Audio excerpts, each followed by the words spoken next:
Good evening, everyone. Would you please join us in a salute to the flag? And at the end, would you remain standing for a moment of silence for our Chief Finance Officer, Peter Frezolo.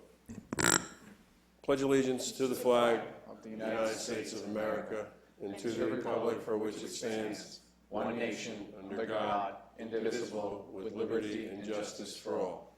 We just have a moment of silence for Peter Frezolo.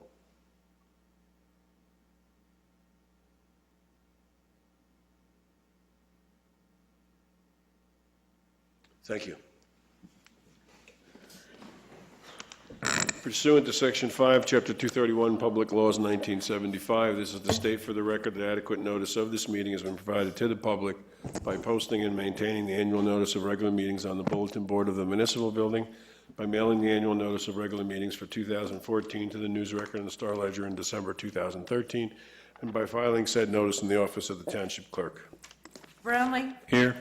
Mrs. Larrier? Here. Mrs. Leventhal? Here. Mr. Ryan? Mayor DeLuca. Here.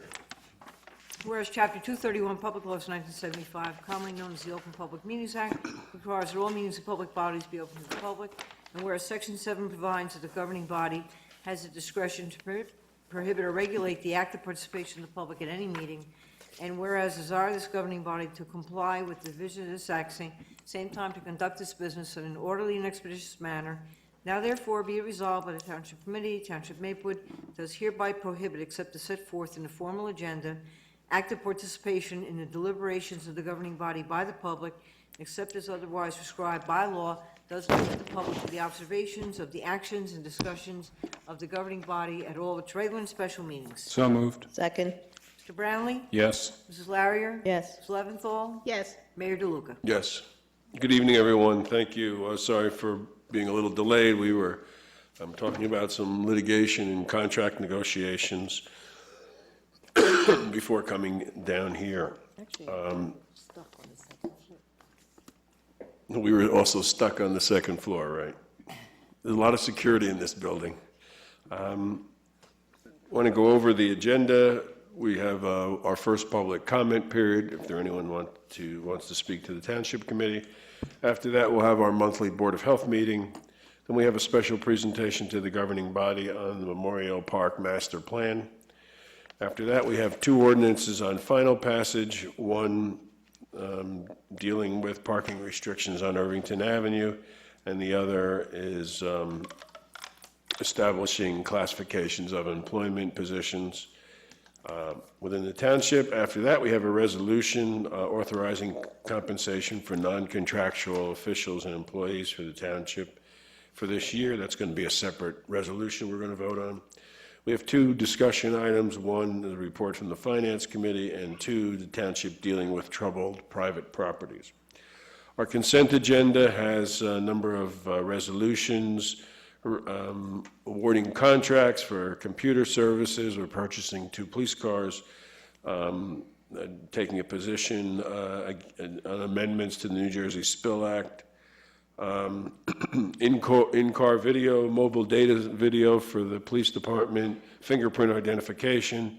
We're going to award contract for the Orchard Park Shelter House disability improvements, contract for the parking lot upgrades at 60 Woodland, a contract for our road improvement program for 2014, a contract to purchase gas, and then we have our bills and claims and minutes of July 15th, both open and closed sessions. And then we're going to approve the taxi license of 8 taxi drivers.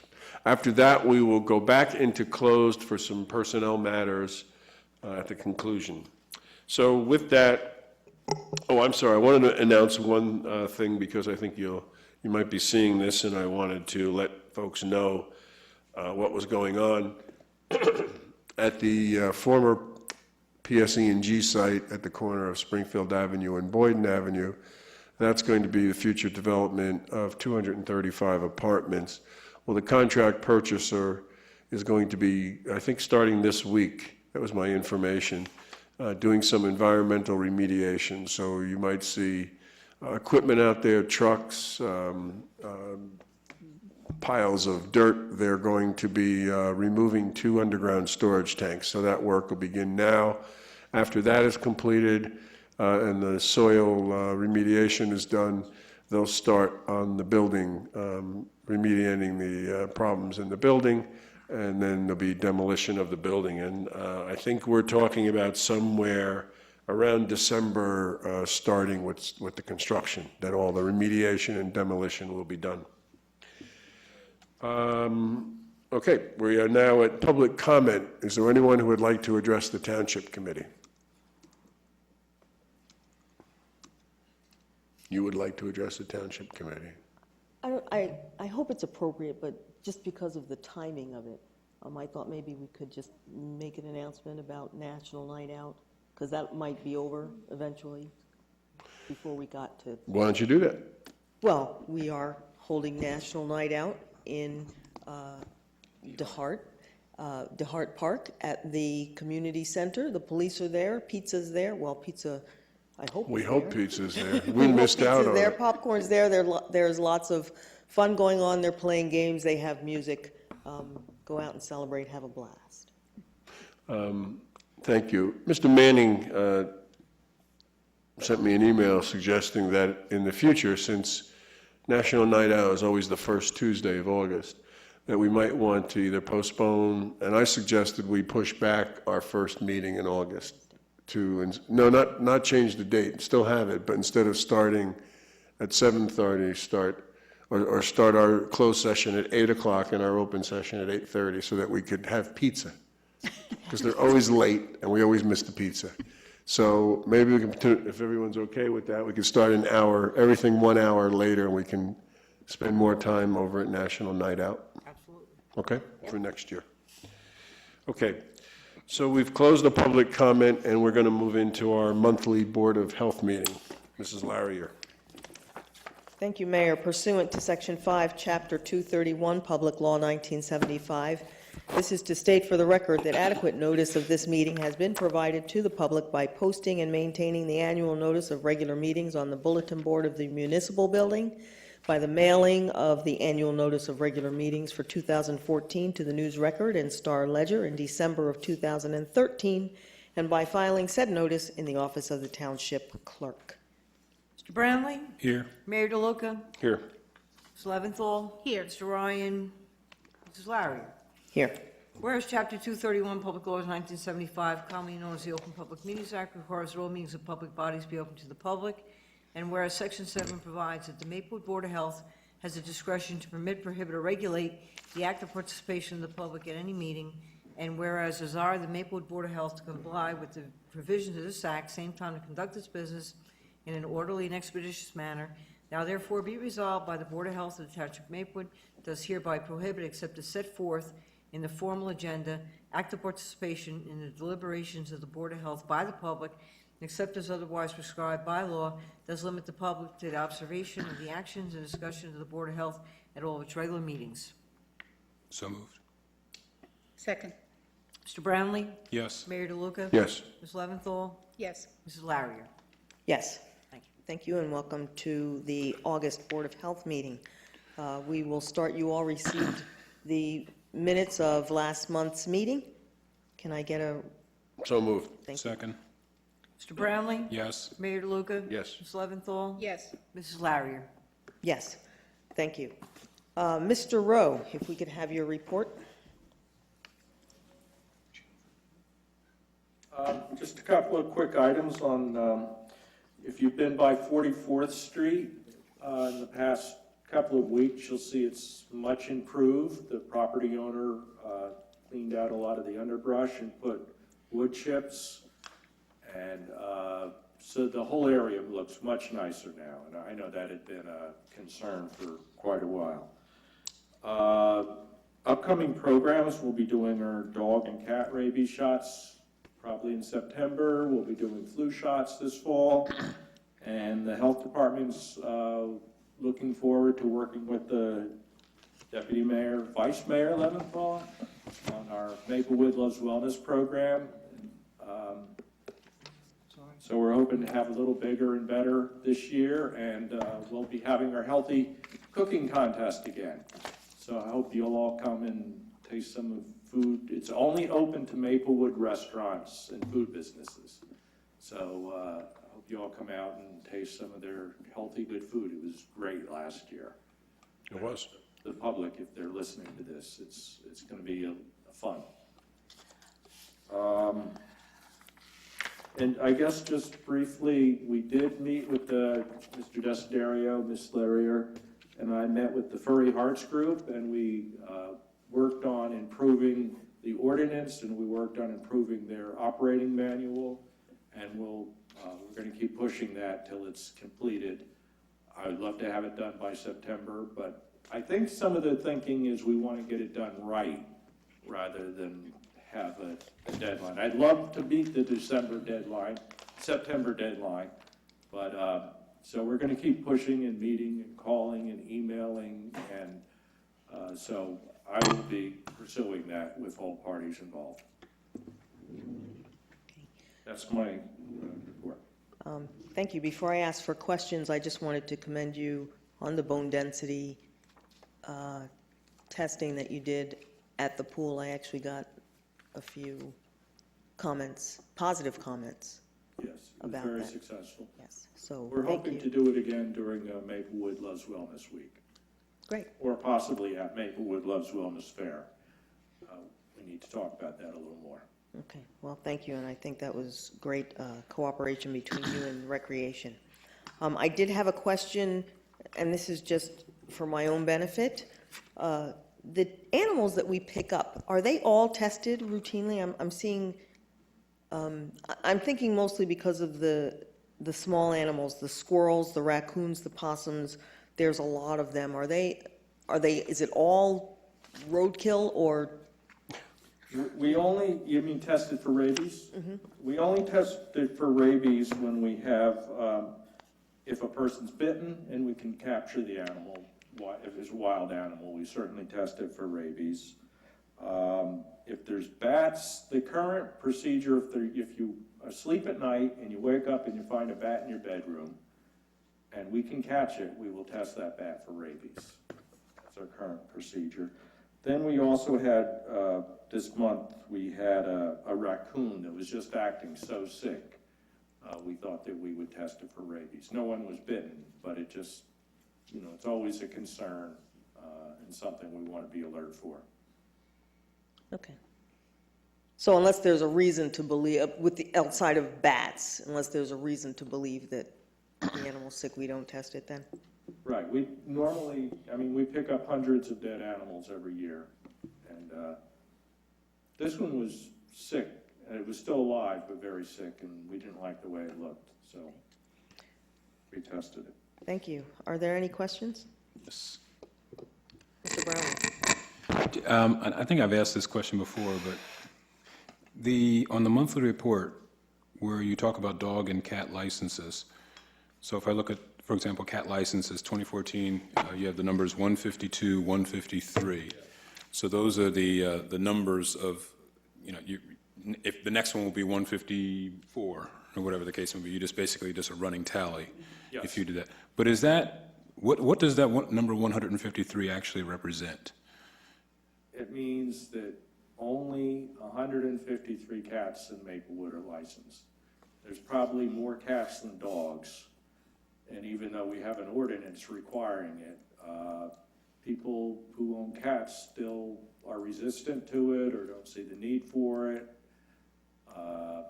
People are much more used to the idea of licensing their dogs, but cats are still a hard sell as far as licensing. Okay, yeah, I do see that the We do. dog number is about 800, almost 900. Right. And the cat number is 153. I did find it hard to believe there's only 153 cats in Maplewood. And again, just trying to understand how it works, if a person owns a cat and the cat has kittens, do each of the kittens have to be? When they're old enough. Okay. And that would be about 5 or 6 months, and they would be old enough to get a rabies shot, and then they could be licensed So each kitten would be licensed? once they're old enough.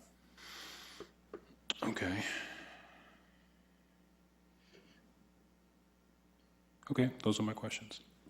Thank you. Any other questions? Yeah, I have a question. On the Maple Woodstock, you talk about the one-day license is for out-of-town food vendors at $25. Do you think that is still an appropriate fee? I think we could look to increase it next year.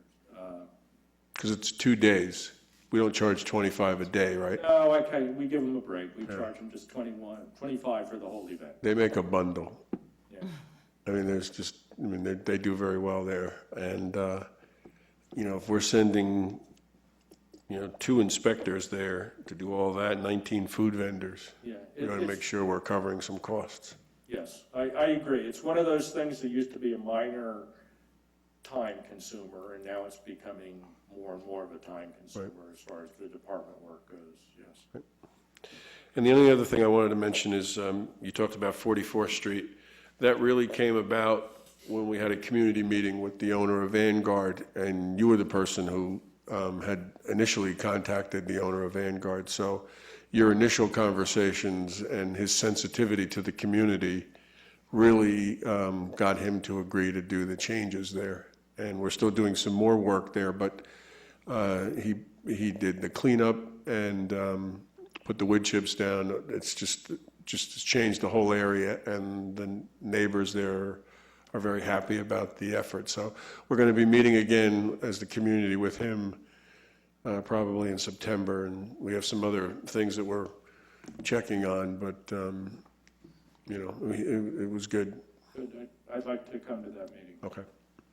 Great. Any other If questions? you're walking, we'll have you come. They do have, because we had to walk upstairs, but I think they have an elevator, so. Mr. Browning? I'm sorry, I just had a follow-up on what I said before. You said that there's probably a lot more than 153 cats in Maplewood. I can't really put you on the spot how many cats you think there actually are. I think there's at least as many cats as dogs, probably more. I've read that there's more people have cats as pets now in America than dogs, and I think that's probably true in Maplewood. Okay. I guess I just have as I think my colleagues know, kind of a propensity for having an ordinance on the books that isn't enforced. And if we're talking on the order of about 700 based on the dog numbers, that's a fair amount of foregone revenue and non-compliance that we're talking about here, and we're just kind of letting it pass. I'm also just even noting the numbers, just even in the scale. I'm looking on the Animal Control Officer's report that there were 31 cats caught and looks like another 38 dead cats removed. So even just based on those numbers, I mean, you're talking about 70 or 80 right there. That 153 number seems very low. I agree. Okay, thank you. Mr. Manning? Just wanted to remind you that Mr. Rowe made a recommendation regarding non-public school nursing. Yes, that's on our agenda. Okay, I'm sorry. I didn't see it. Yeah. If there are no questions, that was a very nice segue. Thank you, Mr. Manning. We can move into, if you could just explain, you all received Mr. Rowe's? Thank you. If you could just very quickly, for those who are watching or those in the audience. Okay, well, after decades of the health department providing nursing service to Catholic schools and other non-public schools, I think the time has come for us to stop that program. There's only one small kindergarten left, and it's actually in South Orange. At one point, we had 3 part-time nurses who the major part of their work was doing school nursing at St. Joseph's School, Immaculate Heart School, Mary Lawn School. Our Lady of Sorrows opted out of the nursing.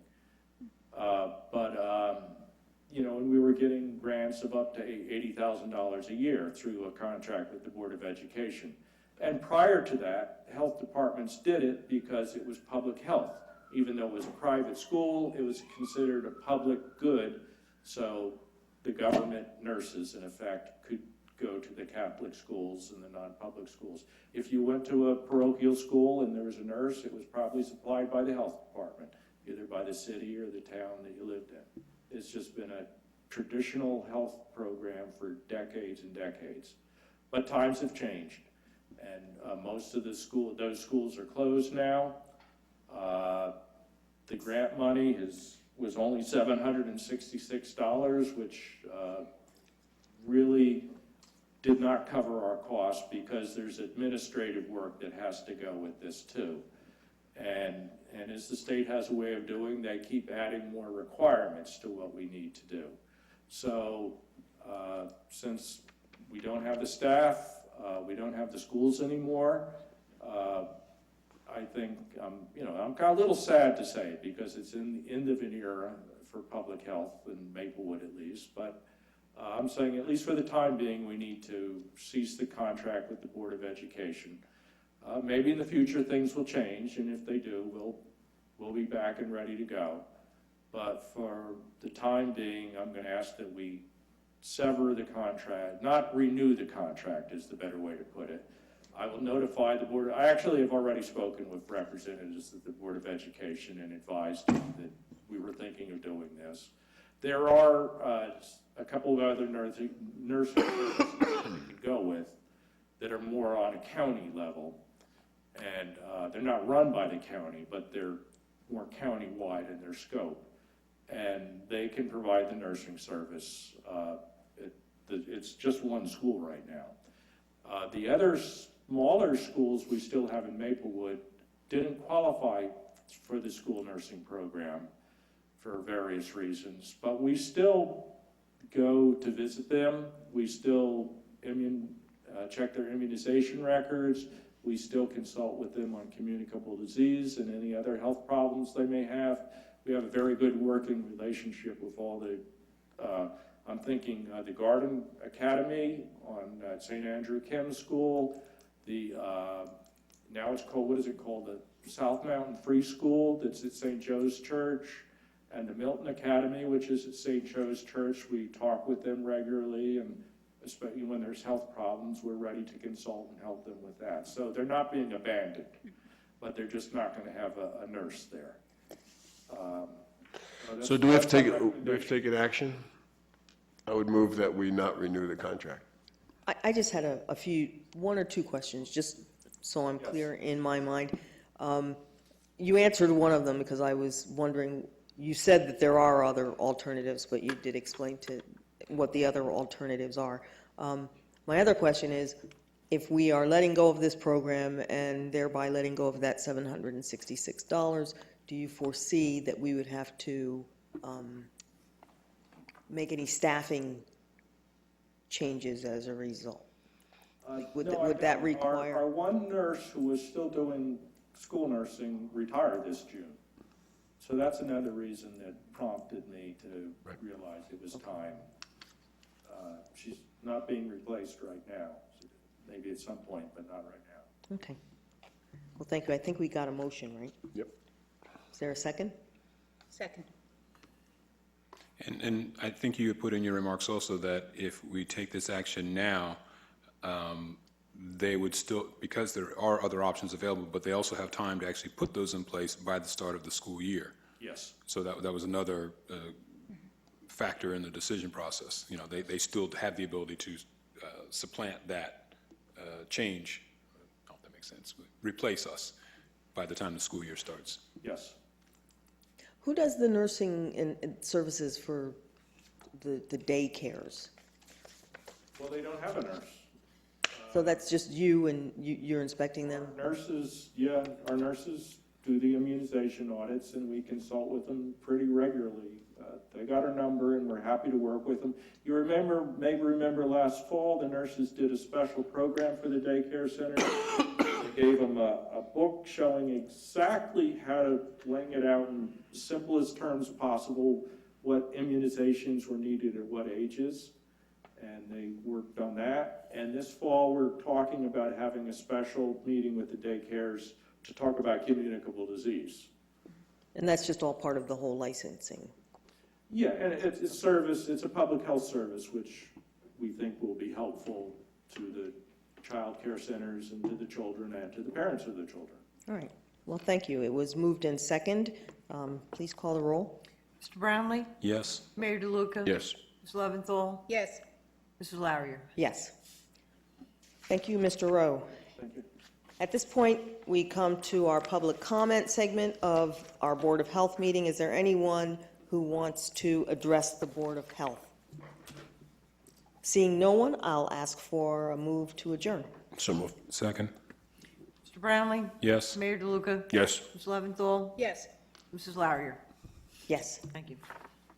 Okay. I got to do it. I got to say, please call the roll. We are now going back to our regular agenda, and we're on item number 7, presentation to the governing body on the Memorial Park Master Plan.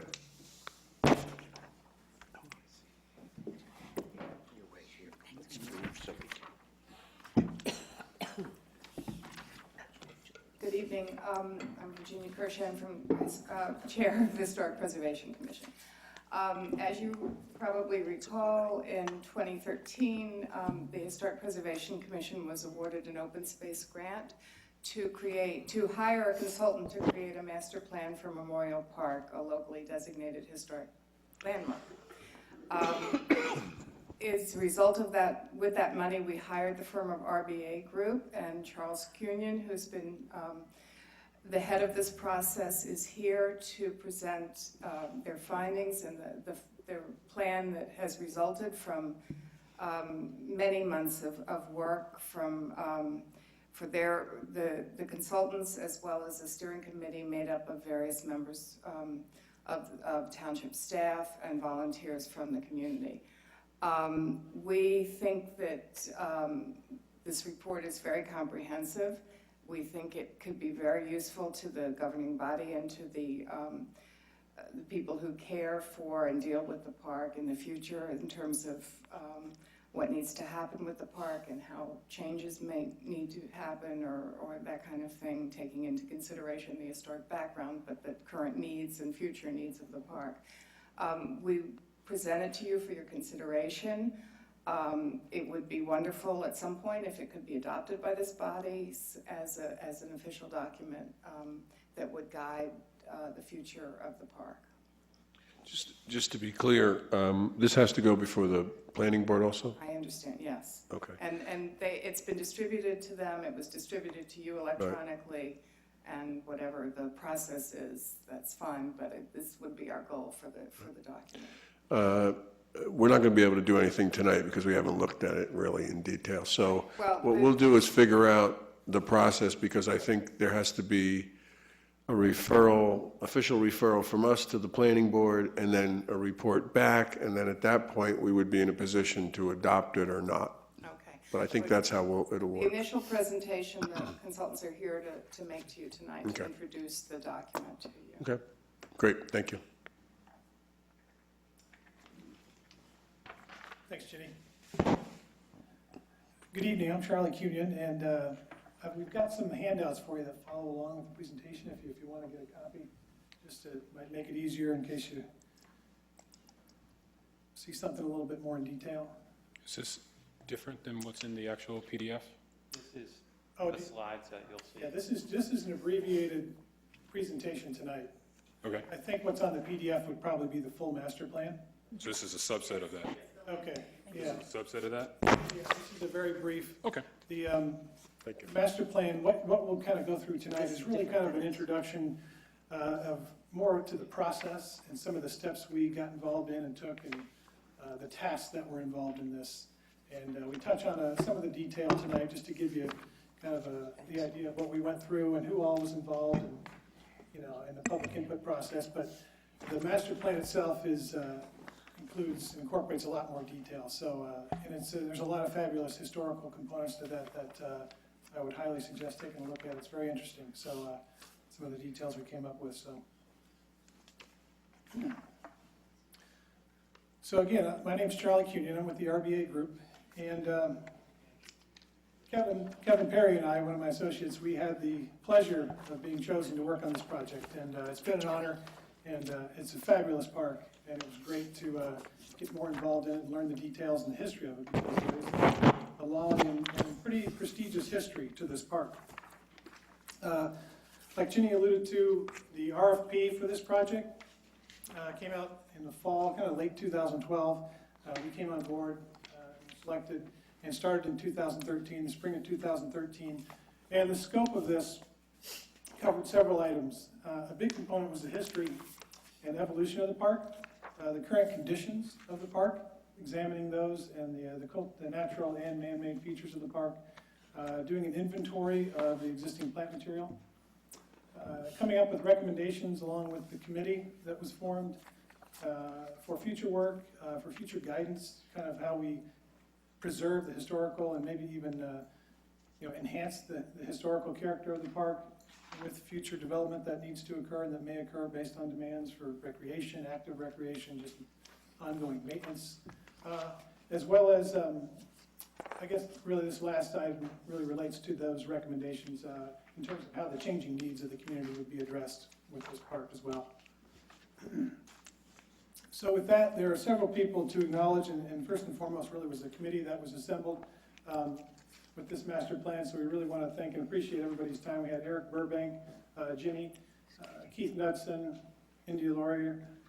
You know what, I'm sorry, let's not go through the whole list. Okay. Because we want to, we have to try to get you in and out of here in 10 minutes. You're going to use it up just reading all of our people we know. But we had several people that we want to thank. We did get a lot of contributions from the historic liaison, Susan Newberry, and the library. We especially want to thank them and the Garden Club, who provided a lot of information and guidance of their own, because they have certainly have an interest in this as well. Just briefly on the park history, this was kind of our first task. Dates back to about, at least the final purchase really was about 1915, which was the kind of the south and west portion of the park. But there are three central figures really that we kind of investigated and tried to see how they had influenced the park. The first two firms that really got involved, Frederick Law Olmsted, the Olmsted Brothers firm, which was really the Frederick Law's two sons, Charles and John, were involved in, obviously a very prestigious firm who had a lot of early involvement in some of the concept designs, as well as a firm, Brindley and Holbrook. They had offices in Morristown and New York City.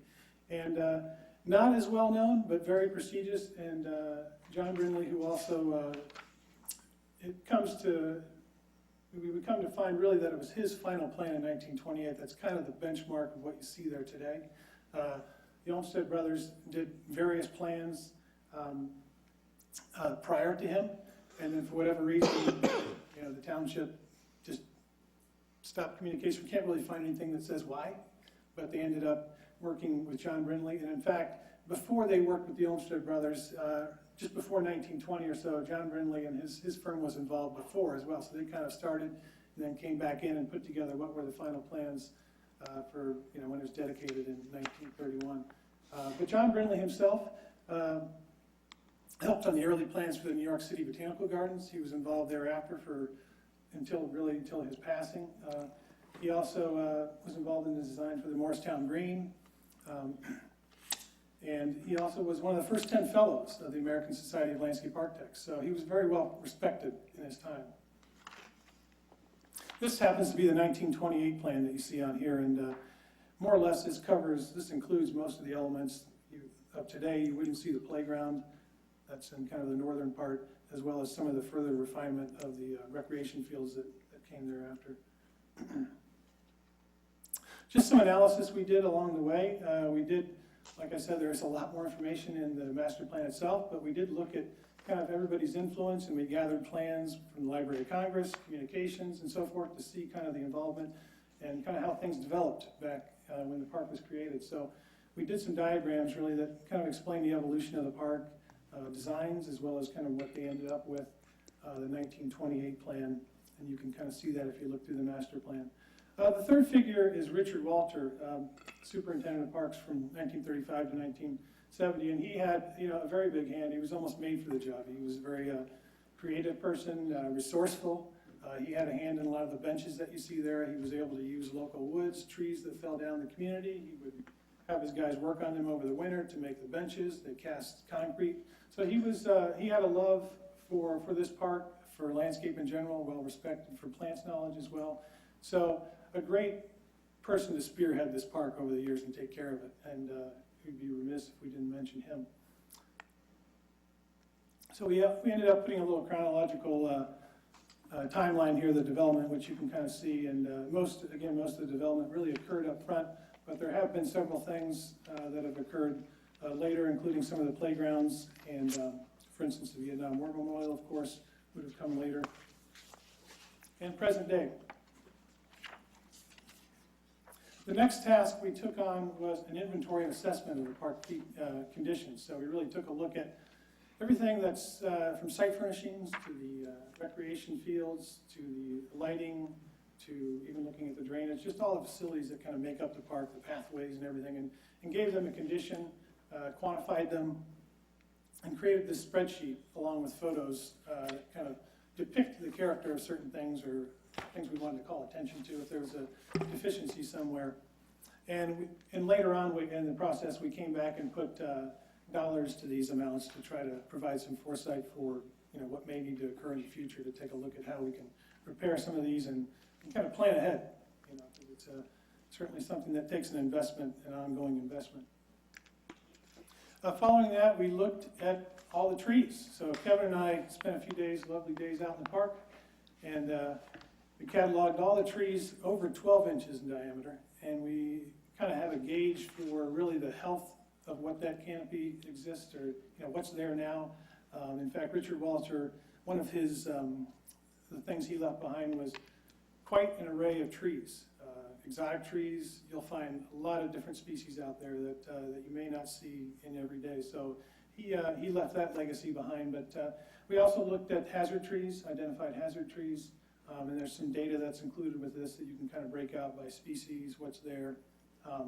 And then we did work with DPW a little bit. I know they've already removed some of the hazard trees, especially along the tennis courts and the basketball courts. There were a couple in particular right there that they removed. So that is what you see here.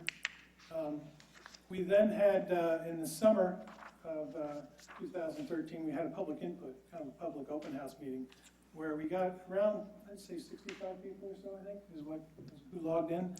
And we asked them a couple questions. We also presented our findings to date, so we kind of had boards up with the history of the park and the timeline, and presented that to them, as well as asking them a couple basic questions. One, how they spend their time in the park, and they responded.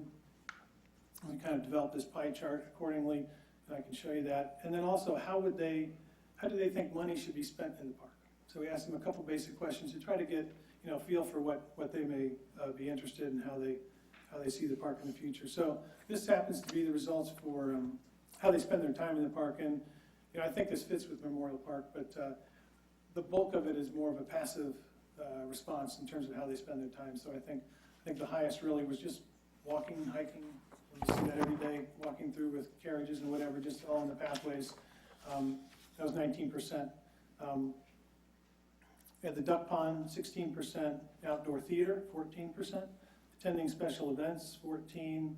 Tennis courts, 11. Just resting on a park bench, 10. Playgrounds, 8. You'll see some of the active recreation fields were a little bit lower, and it's hard to, we all know that can be a very vocal crowd. However, it didn't particularly show up at this event, but I'm a little surprised that's not a little higher. It depends on the crowd sometimes, but we did notify everybody, so everybody was welcome to come, But this is just the one session. That's right. So you the can't- kids you playing can't- basketball that didn't go to this. That's right. Right. And we just stopped by and looked at it before we got here, and that park is heavily used, and Right. especially the basketball courts. Right. So you cannot discount that. That 1% was a little silent. How money should be spent in the park? I think the highest one really was infrastructure restoration, just making sure that it's, the upkeep and things as an aging park as this is. We talk about the bridges. There's a lot of historical components within the park, and the early bridge structures are, pretty fascinating. And I think that type of element, things that are well, to be preserved, maintained and worthy of that. So that shows here quite a few, landscape enhancement. There are some projects we call attention to in the master plan that deal with landscaping and historical landscaping. A couple other just basic items, but what we did is we put a dollar amount to everybody's response, so you can see we called it, or $1,000 or whatever, so 34,000. We kind of just put a kind of a correlation to how many people preferred that, or what their responses were. In addition to that, we reached out to several stakeholders, and this list was kind of generated through the committee to try and include and get feedback from everybody. So if they couldn't make it to the public meeting, these are groups that we certainly wanted to get their input on. And we crafted a letter, contacted everybody on several occasions, I think as the committee can attest to. And we did receive a majority of responses. We didn't get responses back from everyone. But this is kind of a bullet list of some of the feedback we got. As you look through this, we didn't find anything in this list that was unusual or that really wasn't covered in some of the feedback we got at the public input meeting or the things we were discussing within the committee. So, but again, reinforcement to a lot of the things that we've been discussing, I think. So nothing, at a place that I'd call attention to necessarily within that. So at that point, after we had that input and we'd kind of gone through a lot of the preliminary research and so forth, we locked ourselves at town hall for several meetings and just kind of haggled over all these elements and tried to kind of decide what we were going to include in here and put a priority on it. We ended up with several categories within the master plan. So we kind of have, they're kind of broken down. If you look through the report, you'll see park structures, movements and pathways and infrastructure listed. So we have activity areas, park amenities, landscape management, non-budgetary items even, and then we have a cost estimated table. And we also have park structures and park advocacy. So I think this is one of the most, the committee, and I think we all would agree that, we see this as, it kind of serves as a central park for Maplewood. I mean, it's that important to this community, we feel, and just the spirit that it has, the history that it has, the people who've worked on it, the historical credentials to them. So we think it would really behoove this park if we had kind of a group that could be created, that could spearhead the advocacy for the park. So I think this, we felt, was an important component of kind of keeping the progression and maintaining the history and seeing the future development and encouraging, trying to incorporate raising funds, gathering community support for things, just to kind of spearhead this park above all. We feel it just stands out, not discounting all the parks within the township, but there's certainly an importance to this that we felt this would serve that and justify that. So this group would really serve to kind of garner support, help with funding, all those kinds of things. They could maintain a website, and they would work with the township and the historical committee as kind of as that first funnel of maybe bringing, whether it's we have funding and we work with groups to bring a project to the table. Here it is. We feel it's in keeping with the historical, design credentials that we really want to maintain within the park. And again, the Historical Preservation Commission could work with that as well. And so then they would all funnel that and still work with executive control by the Township Committee. So it still keeps the process together, but it'd be somebody who could kind of take hold and spearhead the park, almost the way Richard Walters did when he was in charge. So that was one thing we felt that was important to this park and the future of it. And this is really a summary that we're showing here tonight of some of the key initiatives. We're not going to go through all of the everything within the master plan, but this kind of highlights. We put a graphic to it, kind of highlight a lot of the things that are covered within that master plan, such as improving the stage in the amphitheater area, renovating the skate rink, the outdoor skating rink, and again, a lot of these are backed up with some of the public input we got as well, but came out of the committee meetings and so forth. Again, to kind of finalize all this list. We also felt there's a little bit of a disconnect between the library space, and we thought there's a big opportunity there. The back of the library connection with the park is a little bit disjointed, and it's kind of just kind of a lost area. You certainly see in some parks now where they have even book nooks out in the park, and you could maybe bring some of that out for people to kind of experience the park, such a lovely park, and connect it more with the library itself. So we think there's something to look into there to maybe better refine the outdoor space and the connection between the park and the library. Also, the duck pond. The duck pond is in need of dredging. So it's kind of an important maintenance item that really needs to happen. And then kind of the restoration of it too. There's a lot of aquatic plants that were in the original design, and then kind of restoring a lot of the landscape around this area back to, is a part of the mission really to create and keep and maintain that historical component and design the intent of the park really. So there's some landscaping that really ties into all this based upon the original designers and the historical design. That really relates to these A, B, C, and D. So one of the things we discovered was an old Olmsted planting, and it appears that some of that was installed, and so we felt that it might be important, that would be certainly something we could interpret and maybe help to restore over time, is that original planting that dates back to the Olmsted brothers, which is up along the train station. Again, there's some landscaping along these walls when they re-engineered the Rawway, the east branch of the Rawway. There's a lot of landscaping here that's on some of the early plans that we feel is important to try to restore. And again, along this edge here, there's just some, and again, this is something that came up with the garden club too, and the need for, and I think they've already hired a horticulturist. They have a summer intern. Yeah, that will certainly help.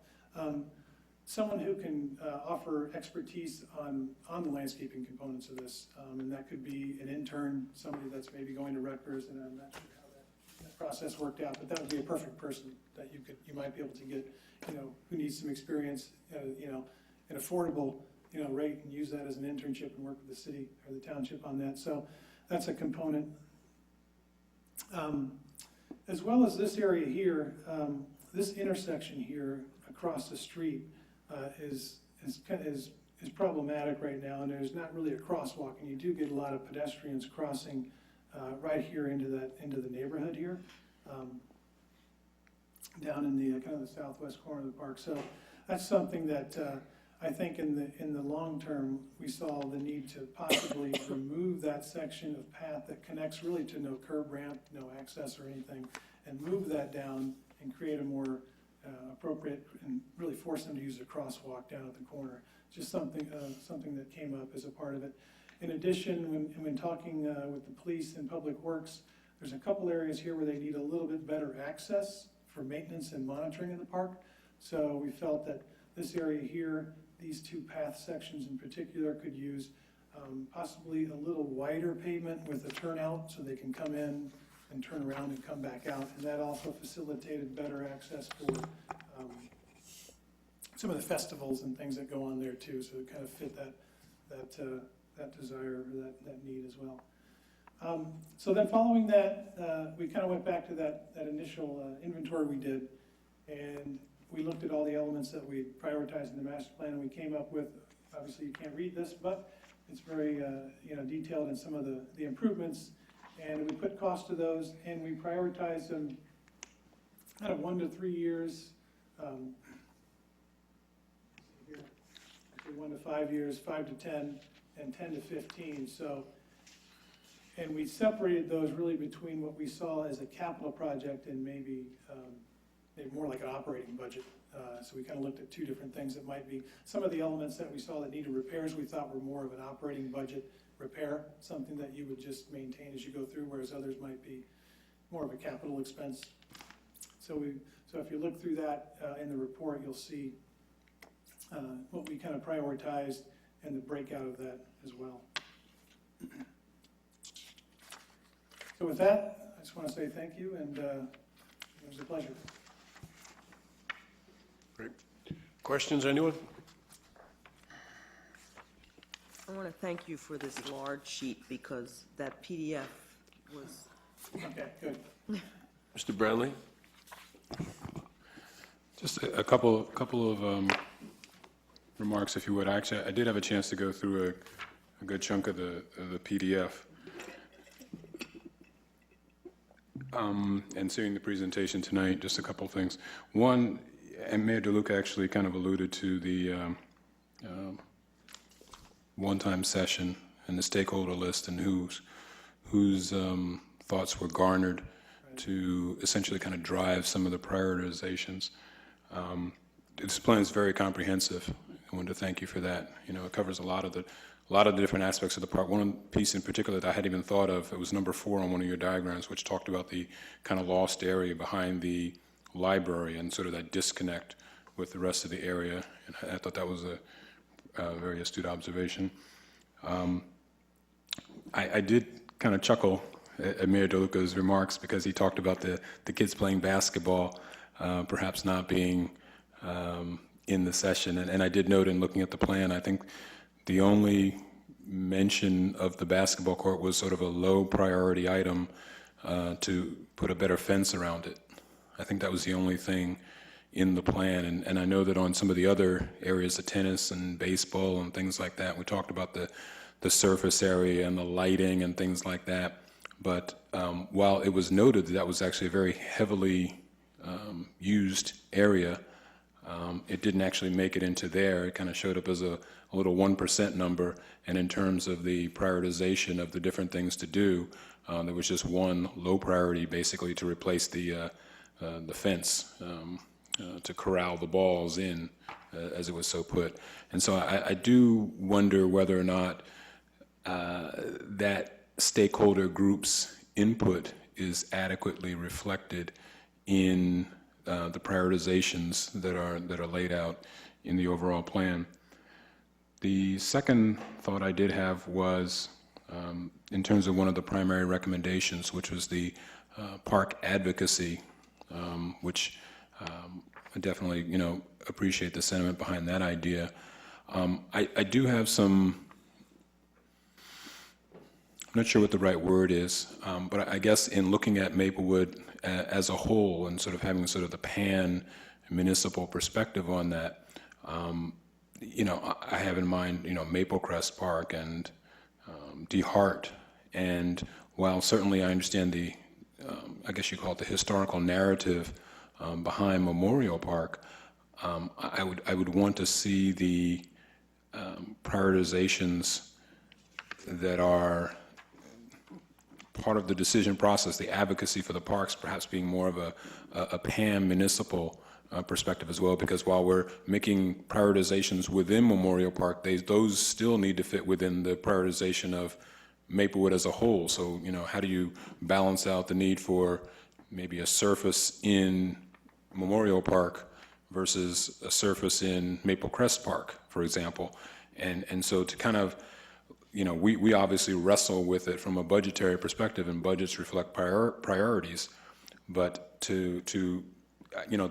we have so many jewels of parks in Maplewood, and understanding that Memorial is definitely a jewel, but the other parks are jewels as well. And so I guess, I don't know if the word troubled is quite the right word. I think that's too strong a word, but I guess the park advocacy notion, I guess I would like to have it be more of an encompassing type of thing. That's, I just had that as a sort of a knee-jerk reaction. And I'm not asking you to redo the plan, obviously, tremendous amount of work into it, but I'm just saying when I read that, that was one thought that I had, because as we sit here as a township committee, we have to make decisions that are spanning all the parks, not just this particular one. So protecting this is a jewel, but the other parks are also equally valued by the people in Maplewood as well. Yeah, no, it's a good point. I mean, there are examples out there where they have a conservancy for a particular park, and they still have a foundation, which really speaks to all the parks. Like even New York City, for instance, they have the Parks Foundation. They also have the conservancy. I mean, there are other examples. I think we've mentioned a few that we cited to look at how they were set up in the report, just for comparables. But we feel it can work, but I certainly understand where you're coming from. So. Well, it may be that, again, Memorial Park in and of itself, I mean, obviously given the fact this is a 55 megabyte, 90-page PDF, there's a lot of stuff just in Memorial Park.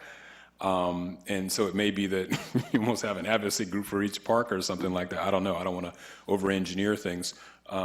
But I guess I don't want to neglect the other parks in our efforts to pay attention to this particular park. And so I guess maybe I want to see an advocacy for the other parks as well. And maybe then there's a pan-organization of those three groups coming together. I don't know.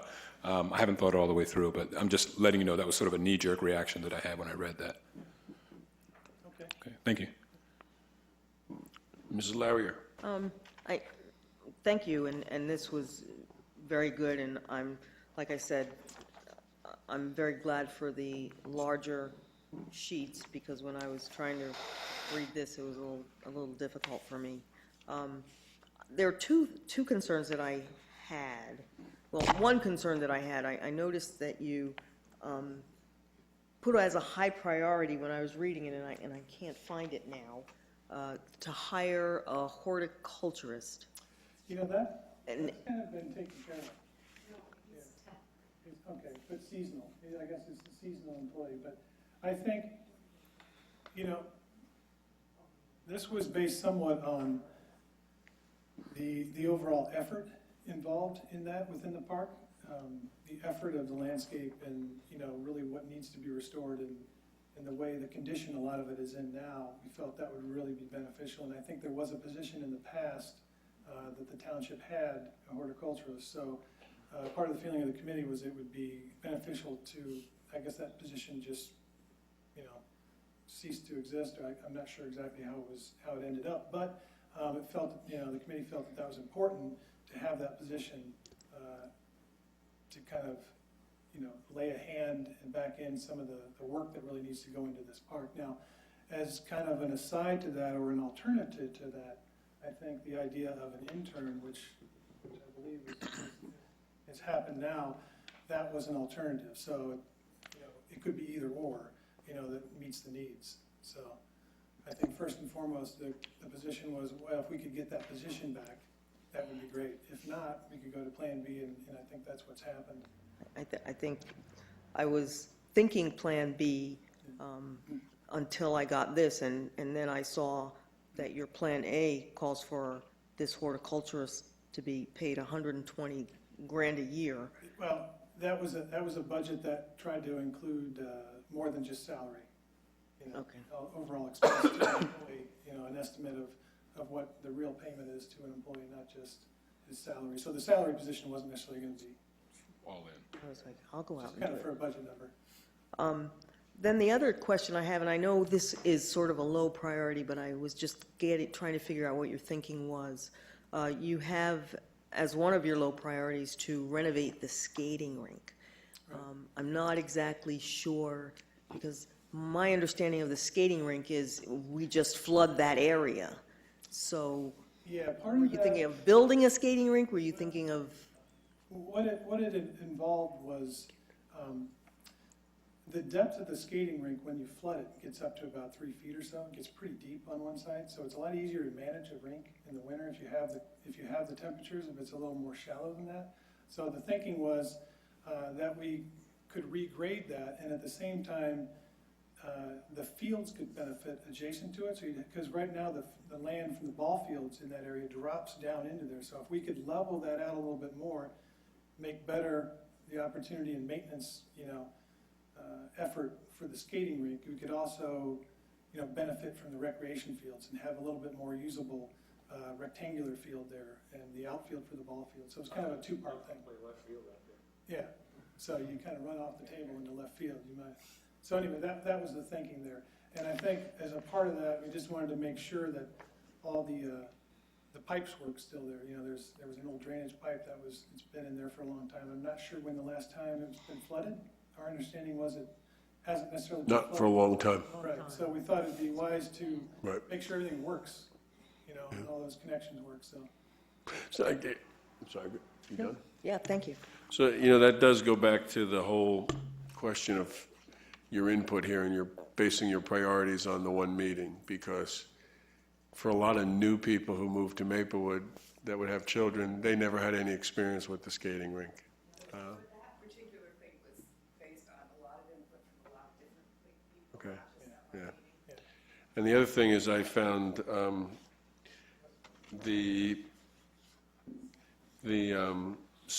the sports use, I mean, there's a lot of people that use it for their kids. The kids use it as opposed to the adults. In addition to the, they're playing organized sports out there. So I wanted to ask you if you looked at the roadways and had any suggestion for either Donnell or Oakview Road, since they, We did not, the only, what we looked in for the roadways was really the connection of the Greenway, is where that really came up on Donnell. And the idea that when the Greenway gets constructed and when it approaches the park, that we wanted to separate bicycles, and possibly Donnell would be that appropriate link for bicycles, since we don't really allow bicycles within the park now. It's more of a walking trail to separate the two uses. But we didn't necessarily look at, just maybe the repurposing of the street or the roadway, not possibly, I guess. Just, but, yeah. one of the issues of use is parking. Yeah. And if we're talking about even enhancing the use, you have the competition for commuter parking and park parking. Yep. And, certainly on the weekends, that's not an issue, or even in the evening, but it's getting increasingly difficult, and as the economy picks up, the trains are getting more crowded, and our jitneys are taking people, but still, there are a significant amount of Maplewood residents who are parking further from the train station. And so that park is also a commuter. People talk about walking. I mean, I walked through the park today as a commuter to get to the train. And my guess is that most of the walking that gets talked about here is that. Oh, yeah. Yeah, it's, school kids, yeah, when it's, we were out, it's, that's it's what a, we observed. it's a commute as opposed to a stroll. I think if you separated that, you'd find, and it actually might be an interesting data point, separate the people, because you have strolling, walking, and all that, if you can, but in any event. So I was just wondering if you're thinking, because we're always trying to think about how traffic is moving there, how people are parking there, because it does impact the park. The other thing I wanted to mention is, in the library board, we've been talking a lot about the integration of the library with the park, doing some physical design. We're going to embark on a sort of a visioning process of how we might redesign, particularly that back wall, which is there's windows there, and think about that, making it much more integrated into the. It's a beautiful into the park. connection Yeah. right there. Yeah, should definitely take advantage. Okay, so is there anything else that we have? Okay, thank you very much. Did you want to say any last words I just wanted to know. in the mic? I just wanted to confirm exactly what the steps are from here on. I'm not sure exactly. We have to take a look at this. Typically, I think this would probably go to our Planning and Engineering Committee. I'm not sure, though. It might go to Recreation. I just don't know. But we'll talk about it and try to figure out the best way to move it forward. And then I think what we'll probably do is have a conversation at the Township Committee about this, then refer it to the Planning Board. But I think this is such an important conversation, we probably want to have it here as the governing body first. And you have no more meetings this month, correct? No, it won't happen this month, right? It'll probably be, and I don't, to be honest, I don't know the schedule for September, what other things we have coming up, but we can try to, maybe shoot for the end of September or so. Okay? Thank you. Great, thank you very much. Thank you for the presentation. Okay, we're going to move on to item number 8. We have an ordinance on final passage. Mr. Mayor, ordinance on final passage, ordinance number 2755-14. It's an ordinance to amend Chapter 257 of the Code of the Township of Maplewood entitled Vehicles and Traffic. This ordinance will remove the 4 p.m. to 6 p.m. parking restrictions on Irvington Avenue. This ordinance has been published, copies posted on the bulletin board in the municipal building, and copies made available to the general public in accordance with the law. Is there anyone who would like to speak on this ordinance? Seeing no one, can I get a motion? Mrs. Larrier? Yes, Mayor, I move this ordinance be adopted as a whole and the clerk be directed to publish the same as a passed ordinance in the Maplewood South Orange News Record according to law. Second. Any discussion? Please call the roll. Mr. Brownlee? Yes. Mrs. Larrier? Yes. Ms. Leventhal? Yes. Mayor DeLuca? Yes. We have another ordinance on final? Mayor, before you do that, with this ordinance that was just passed, I believe this has to now be sent to the county engineer. Correct. Because this is a county road, so who should be charged with doing that? I'll do it. Mr. Malavasi, the engineer. Mr. Malavasi? Okay, Mr. so Manning will- a signed copy of the ordinance. All right. And then to them, and then they should do that, so we should just follow up to see that they actually make the changes on the signs. And Ms. De Palma has been talking to some folks over at, they have to pass an ordinance too, but. Yeah, they have to pass a resolution. but- And I'm pretty sure that we're going to have to change the signs, but, Yeah, I'm not sure. yeah, and but- I think it's just really a stick. No, the parking, that's right, because they put the signs up on Valley. But Ms. De Palma was talking to someone, so make sure that Yes. whoever she was talking to gets in the loop there too. Thanks. Yes. An ordinance on final passage. Item 9, ordinance number 2756-14, amendment to ordinance 2703-12, authorizing classification of employment positions within the township and to establish salary ranges for employees. This ordinance has been published, copies posted on the bulletin board in the municipal building, and copies made available to the general public in accordance with the law. Is there anyone who would like to speak on this ordinance? Seeing no one, Ms. Leventhal, can we get a motion? I move this ordinance be adopted as a whole and the clerk be directed to publish the same as a passed ordinance in the Maplewood South Orange News Record according to law. Second. Any discussion? Please call the roll. Mr. Brownlee? Yes. Mrs. Larrier? Yes. Ms. Leventhal? Yes. Mayor DeLuca? Yes, thank you. We have a resolution? Yes, read by title, resolution number 161-14, authorizing compensation for non-contractual officials and employees of the township of the calendar year 2014.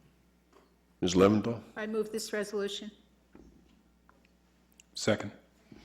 Mr. Manning, this resolution sets, now that we passed the ordinance, this resolution sets the The salaries. exact salaries, the ordinance did a range. Yes. Any discussion? Please call the roll. Mr. Brownlee? Yes. Mrs. Larrier? Yes. Ms. Leventhal? Yes. Mayor DeLuca? Yes, thank you. We have two discussion items. The first is a report from the Finance Committee, and I'll be giving that as the chair of the Finance Committee.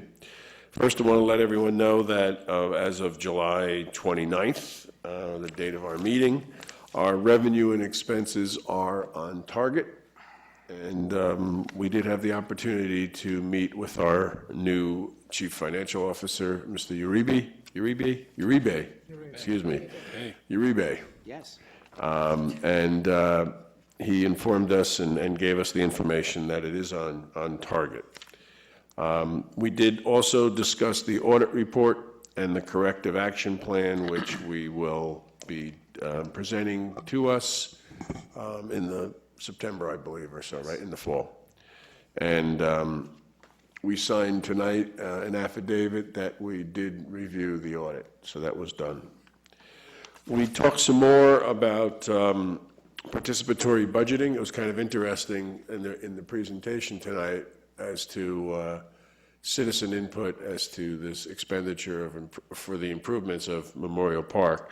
We talked some about looking at some admittedly larger cities that have participatory budgeting and see if there's a way in which we can adopt some feature, some mechanism. We also talked about in next year, when we're doing our budget hearings, is to have the ability to have folks send in questions via email. So they'd be able to watch us at home, riveting Saturday morning budget hearings, and send questions to us. So we'll be able to engage the residents a little bit more. We talked about whether or not we want to institute a refund fee Mr. Manning informed us that there is a cost in processing refunds for folks who sign up for events, lessons, classes, things like that, and then cancel. We have to do purchase orders, write checks, and do all that. And we were talking about looking at a refund of a fee of $5 for up to $100 base fee. If the charge is $100 or less, or under $100, it would be a $5 refund fee, and if the charge for the event is $100 or more, it would be a $10 refund fee. So we're going to work on that a little bit more and propose that when we talk about fees for 2015. We discussed the debt service, and we talked about that at the last meeting. Mrs. Larrier raised it, but we are AA2, which is a very good debt service, and we are happy to keep that, and that's good for 2 years? Yes. Yes, 2 years. We are going to be looking at the various festivals and activities that are run, most of them in Memorial Park, but and other places too, and review to make sure that we have a fair and affordable policy for all the users of the parks and other and public streets. And then lastly, we talked about Valley National Bank. I'm sorry, one other thing, Mr. Uribe provided us with a memo today about the online tax sale. Thank you. And we're going to try that this year, which is we're going to be talking about that, but he thinks this is a way that we would broaden the base of people bidding for properties that are up, because people can just do it online. So it would be really an experiment, and we've asked him to look at other communities and to show us that it will work and it will make sense to do here. And then lastly, this is Valley National Bank is the bank that we use for our deposits for the town. And Valley National Bank is looking to merge with another bank. And the information that we've received is that Valley National Bank has a poor track record of making loans in our area to African American and other people of color. And so we are still working. There's a group in New York called the Association of Housing and Community Development, and in New Jersey, it's New Jersey Citizen Action. And they will be opposing the merger, hoping to get some stronger commitment from Valley National to do loans to people of color who are interested in either buying a home or getting a home improvement loan. And so we're going to monitor that, and if there's a way that we can, we don't have the information tonight to bring to folks, but if there's a way that we as a township can put pressure on Valley National, we talked about sending a letter to the chair of Valley National expressing our concerns. So I'm waiting to get some more information from New Jersey Citizen Action, and I will be able to bring that back at our September meeting. Yep. Regarding that, is it possible maybe we could do something in conjunction with South Orange, since they have a Valley branch also? Might be two is better than one. We can certainly inform our colleagues in South Orange that we are thinking of doing this and invite them to think about it too. But it's been difficult to coordinate those beforehand. But we will let them know what we're doing. Okay? Okay. Anything else? Next, we'll move to the second is Township dealing with troubled private properties. Mr. Manning, we have been looking at a few private properties, one on Harding, one on Maplewood Avenue that had a fire. The Maplewood Avenue one, we have a deadline of August 15th to respond to the clerk's office or the township committee, because we've given an order of demolition. We haven't received anything yet, right? No. Okay. So I just want to make sure that we're on schedule to get the 3 quotes that we need and move forward on that at the September meeting. Okay, I will. Okay? My understanding is that we were going out and we had asked for 3 quotes. Right. And we have specifications too. But I just want to make sure that we can move as quickly as possible, assuming that we do not hear anything by August 15th. And then the second on Harding, I guess I saw an email today that looks like the quotes coming in are under the bid threshold, so we can move. Yes, I think what we're doing, we're waiting for 2 other quotes, and we will have a recommendation and a memo and a notification, hopefully by the first meeting in September. Okay. And then I guess the other thing, Mrs. Larrier, as the head of the Code Enforcement Committee, I think we have to have a conversation, a tough love conversation at the Code Enforcement Committee, and really understand what we are doing, because, for example, the incident in Harding, Mr. Brownlee has been working on that for a very long time, and clearly there were issues that were property owner issues, and there were issues that were tenant issues. And if we're sending the property owners a complaint about the tenants not putting out their garbage or storing stuff inappropriately, it doesn't make sense to me. We ought to be finding out who the tenants are, and we might need some help, Mr. Desidero, but presumably we know that there are tenants there because they're registered. We don't know their names, but we know that they're registered apartments, so we know there's tenants there. And we ought to be clear about going there and finding out whose trash that is, as opposed to sending it to some property owner, and meanwhile the trash sits there. We're not getting things done in a timely manner. That's the bottom line. And then there's got to be better loop arounds, because like on Harding, the information we got is that when they got here, there was some evidence that the people who we had cited don't really own the property, and then it was dropped. And I think it will be better now because we do have the foreclosure list. We do have, and you know, we do know that there are some banks that have some of these properties. So I think if not the next one, if we could just, maybe because the next one we have the partnership and the alliance coming in to do the design stuff. But we ought to maybe carve out a little time at the meeting to just really hone in a little bit more and express our interest in moving things a little faster and a little clearer and a little more aggressively. Well, I guess I would agree with you, and I think you know, just having been at the meetings, that we have talked a little bit about being a little more aggressive with not just those 2 properties, but there are actually several that we've talked about. So I would say that is in order. We don't have a meeting in August, so certainly September we can put that on the agenda. Okay. Ms. Leventhal. I'd like to also know what the mechanism is in terms of properties. There's a property I'm thinking of right now that's been vacant for 5 years.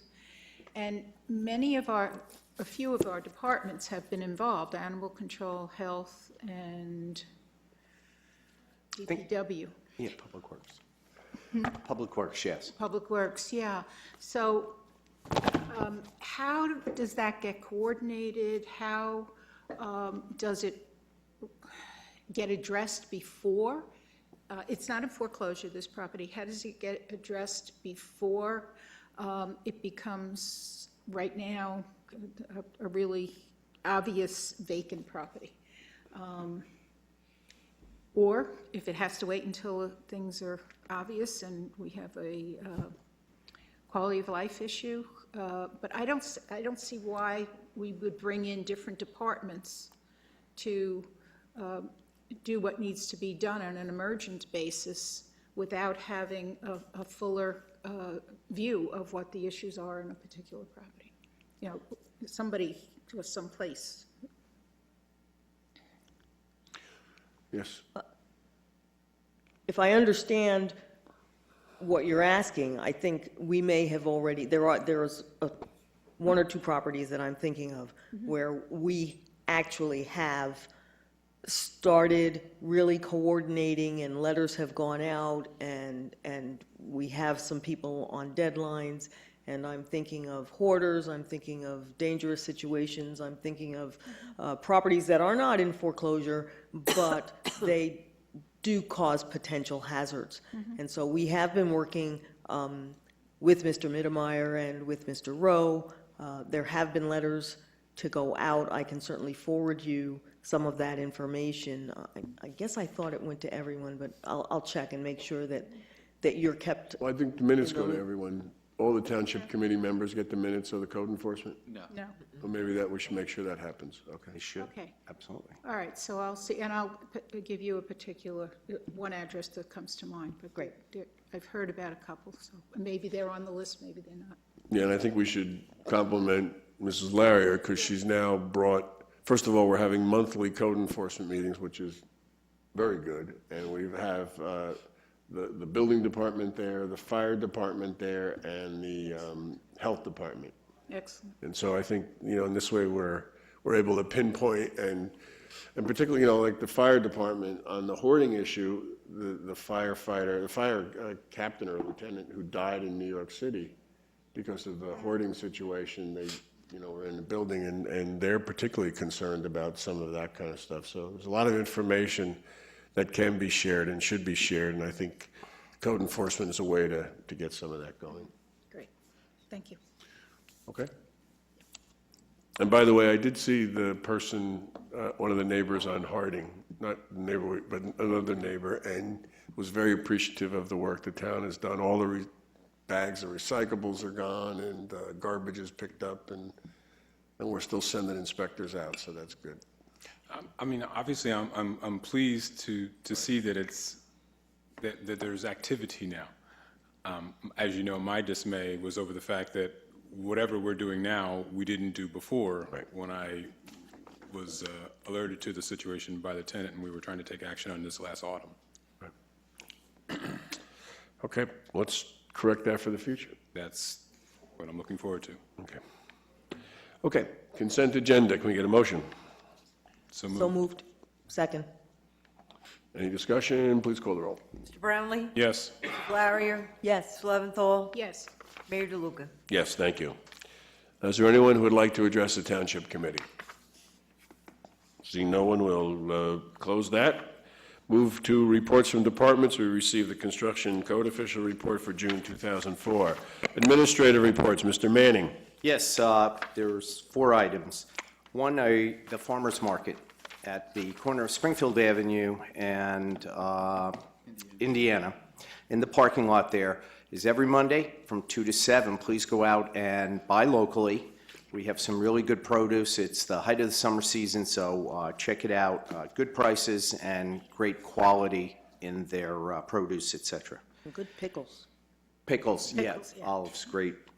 I wanted to let everyone know that today we put the last 4 audits on our website. So anyone who wants to see our audits, they're there on our website under Finance, under the Department of Finance.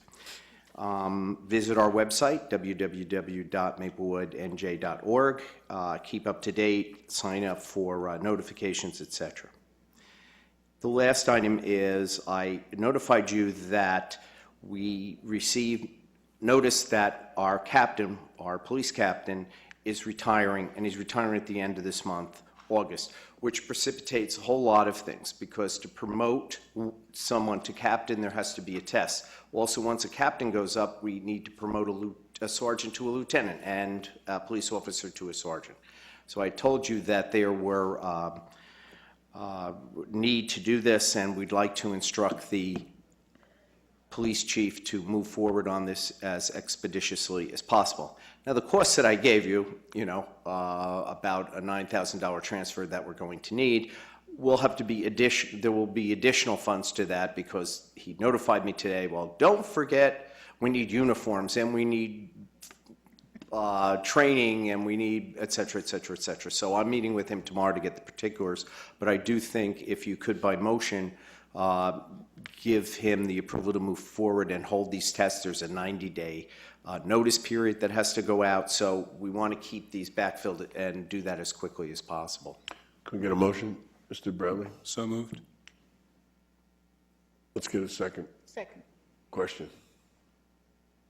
Yes, and I'm sorry if I'm recalling badly, but wasn't there also an item for the police on last month's consent agenda that we had to put off? Yes, there and you adopted it tonight. It was for the, Oh, so that was, right, okay, that was to awarding the computer maintenance contract to Yes, Cody. okay. Cody. right. Yeah. Okay, Yeah. thank you.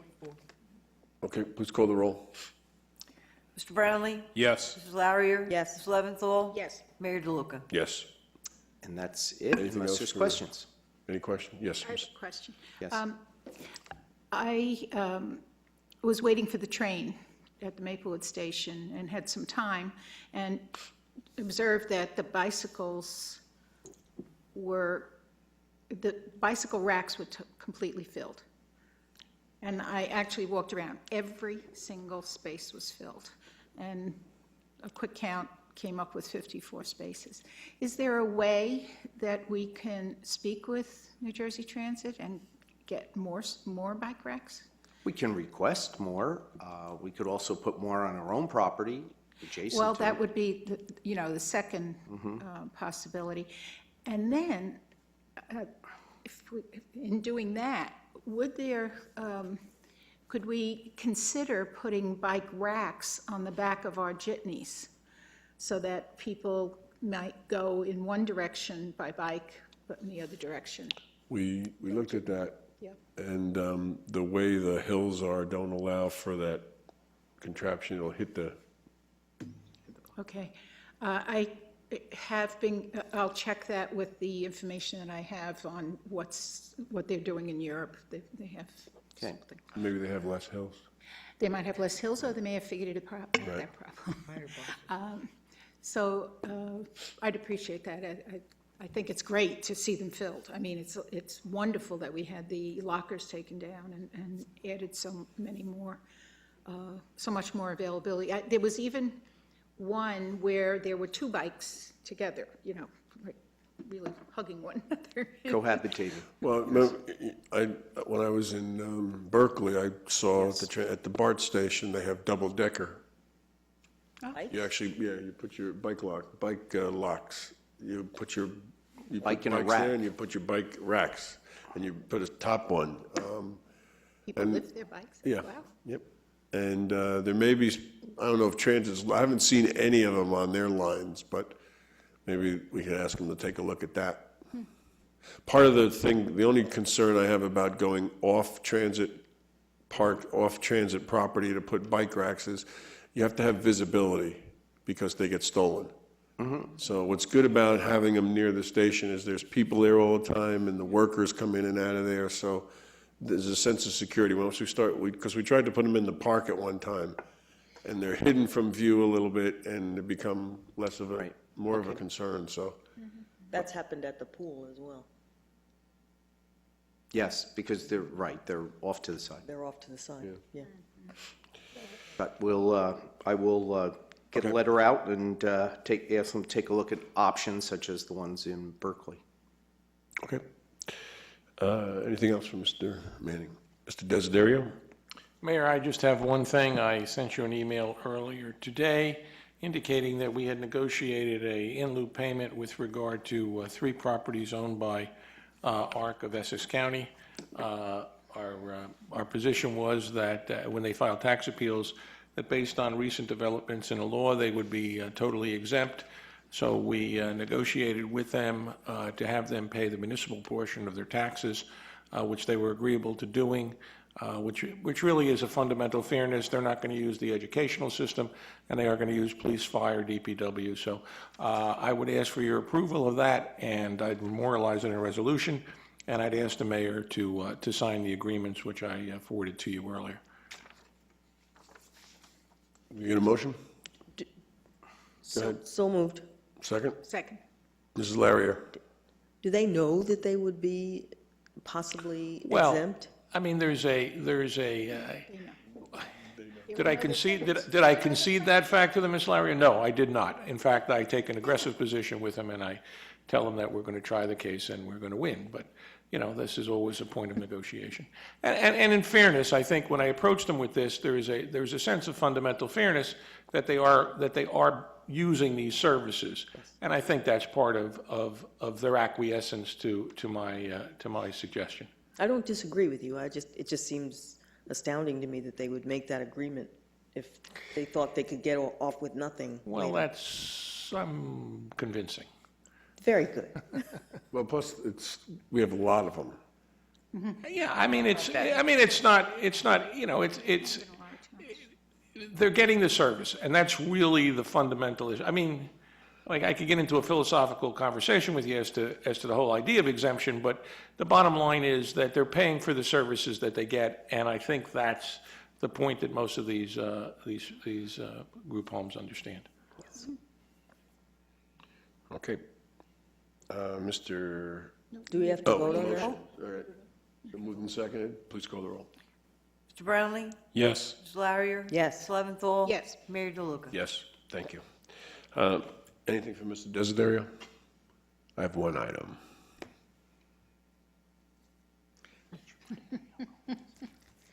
That's a very nice bag. Yeah, okay. Isn't there a phone number on there? There is, and I'm going to give this to you. What, is there a phone number on there? Yeah. Why don't you call it? No. Actually, you must have to ask for Ed, because it's a guy's name here, Ed. But for people who might be watching, if you get these on your front stoop or sidewalk or driveway, and you do not want them, the agreement we have with this company is that you're to call the 1-800 number, 1-800-376-6222. And maybe we can get this on our website. Excuse me, we can get this on our website and maybe blast it out to let people know, because it's particularly difficult in the summer for folks because they go away and these things just pile up.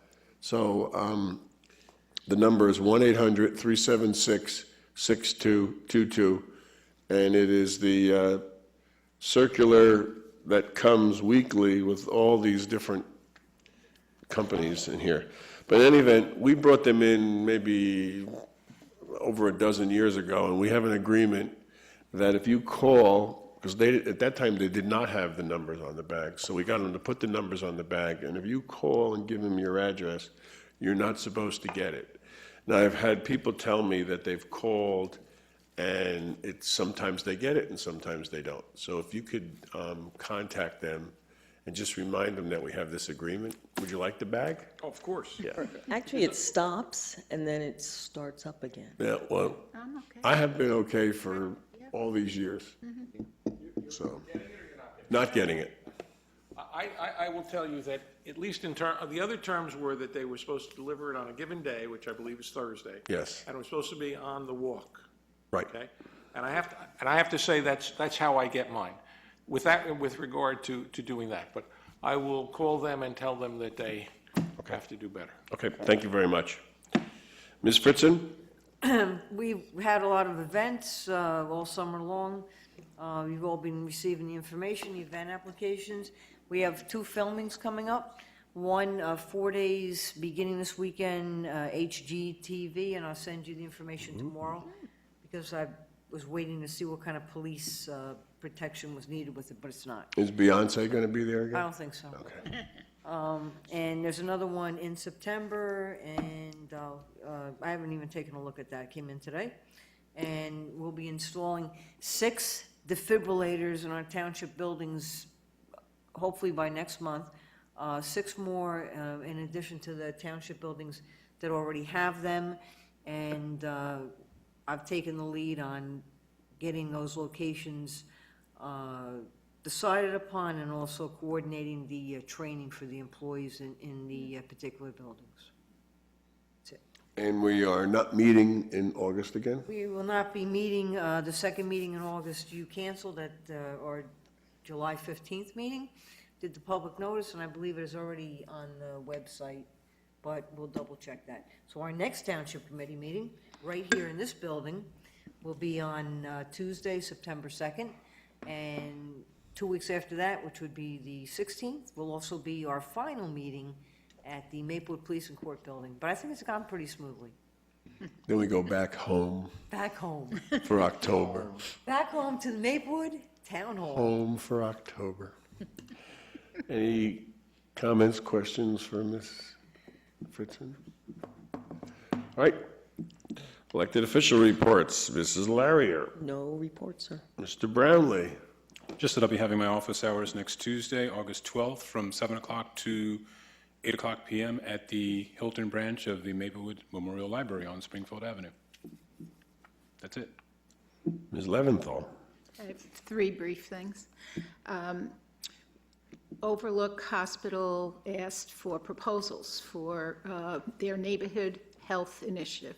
We did submit on a bike safety program and have been awarded the full amount in our request, which is $5,100. This was done by Maplewood Loves Wellness, and it will be brought out at the fair, which is on September 20th. Overlook has been our partner in the walking program, pedometer walking program that we had, and now will be in the bicycle safety program, especially for our youngsters. The police will be involved. It's quite comprehensive, so just wanted to make that announcement. Are you going to have that thing that makes you like you're inebriated? At the fair? Walking, yeah. The If you eyeglass. have a special request for that. No, I don't. He doesn't need the glasses. It was horrible. You did pretty well, though, actually. Yeah. I'd also like to announce that because of the New Jersey Senate and Assembly, a question will be on the November ballot regarding funding open space through an amendment to the Constitution, so that this would be an ongoing, forever kind of thing. Next 4 years, it'll be 4% of the business tax, then it'll go up to 6%. This is a wonderful thing for Maplewood, and for all of New Jersey, but certainly for Maplewood. And I look forward to obtaining money for things like our greenway along the river, for improvements at Memorial Park that have been mentioned tonight, et cetera. So the funding is back and it's there to stay. So, and that's it. Well, I'm sorry, it may be back if the vote is such. Right. But this kind of thing does do well in referendum. Okay. I have 2 items. Just want to let my colleagues know that I've reached out to the new mayor of Irvington, Mayor Voss, and we have a meeting scheduled. Mr. Manning, Police Chief Semino, and myself with our counterparts in Irvington next week, and we'll be talking about deeper cooperation and relationships. So that's what we're going to be doing. And at the public safety meeting, we're going to talk about some strategies around that. And then second, the planning board is meeting next Tuesday night to consider an application from Advanced Auto Parts to relocate or build, put a new store at the current World Tire, which is closed at the moment. And so that'll be held at Town Hall at 8 p.m., so if anyone's interested in that. But this is an application that's been in consideration for some time, and the Springfield Avenue Partnership has looked favorably on it. So with that, we need a motion to go into close to talk about personnel items. So moved? Now I'll read something. She has to read it first. Okay. Whereas Section 80 of the Open Public Meetings Act, Chapter 231, Public Laws of 1975, permits exclusion of the public from meeting in certain circumstances, and whereas this public body is the opinion that such circumstances presently exist, now therefore be resolved by the Township Committee, Township of Maplewood, County of Essex, State of New Jersey as follows, The public shall be excluded from discussion upon any action upon the herein specified subject matter. The general nature of subject matters to be discussed as follows. Personnel, it's anticipated at this time that the above stated subject matter will be made public. This resolution shall take effect immediately. So moved. Second. Mr. Brownlee? Yes. Mrs. Larrier? Yes. Ms. Leventhal? Yes. Mayor DeLuca? Yes, thank you very much. We'll see you all here on September 2nd. Good night. Good night.